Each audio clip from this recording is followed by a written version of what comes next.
Europe کی اجارہ داری ختم، فرانس کو شکست دے کر ارجنٹینا تیسری بار ورلڈ چیمپئن بن گیا۔ قطر میں فٹ بال ورلڈ کپ 2022 کے فائنل میں ارجنٹینا نے دفاعی چیمپئن فرانس کو شکست دے کر یورپ کی 16 سالہ اجارہ داری ختم کرتے ہوئے تیسری بار ورلڈ کپ جیت لیا۔ 2006 سے مسلسل 4 یورپی ٹیموں اٹلی، جرمنی، اسپین اور فرانس نے ورلڈ کپ جیتا تھا۔ اتوار کو کھیلے گئے ورلڈ کپ فائنل کا فیصلہ پینلٹی ککس پر ہوا۔ ارجنٹینا نے 4-2 سے کامیابی حاصل کی۔ قطر کے شہر لوسیل کے اسٹیڈیم میں کھیلے گئے فائنل کے پہلے ہاف میں ہی ارجنٹینا نے فرانس کے خلاف 2-0 کی برتری حاصل کر لی تھی۔ ارجنٹینا کی جانب سے پہلا گول لیونل میسی نے 23ویں منٹ میں پینلٹی پر کیا، جبکہ دوسرا گول ڈی ماریا نے 36ویں منٹ میں کیا۔ تاہم دوسرے ہاف میں فرانس کے ایمباپے نے 2 منٹ میں 2 گول کر کے میچ میں ارجنٹینا کی برتری ختم کر دی۔ میچ مقررہ وقت تک 2-2 سے برابر رہا۔ اضافی وقت میں میسی نے اپنا دوسرا اور ٹیم کا تیسرا گول کر کے ارجنٹینا کو 3-2 کی برتری دلا دی، لیکن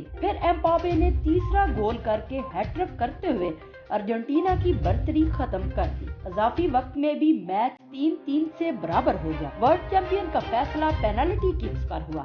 ارجنٹینا نے 4 جبکہ فرانس نے 2 گول کی۔ یوں جنوبی امریکی ملک ارجنٹینا نے فرانس کو شکست دے کر یورپ کی فیفا ورلڈ کپ پر 16 سالہ اجارہ داری کا خاتمہ کیا۔ 2006 میں اٹلی، 2010 میں اسپین، 2014 میں جرمنی اور 2018 میں فرانس نے ورلڈ کپ جیتا تھا۔ فرانس کے خلاف کامیابی کے بعد لیونل میسی نے اپنے آخری ورلڈ کپ کو یادگار بناتے ہوئے اپنا ادھورا خواب پورا کیا اور ورلڈ کپ ٹرافی اپنے نام کر لی۔ واضح رہے کہ ارجنٹینا نے 1978 اور 1986 میں بھی ورلڈ کپ اپنے نام کیا تھا۔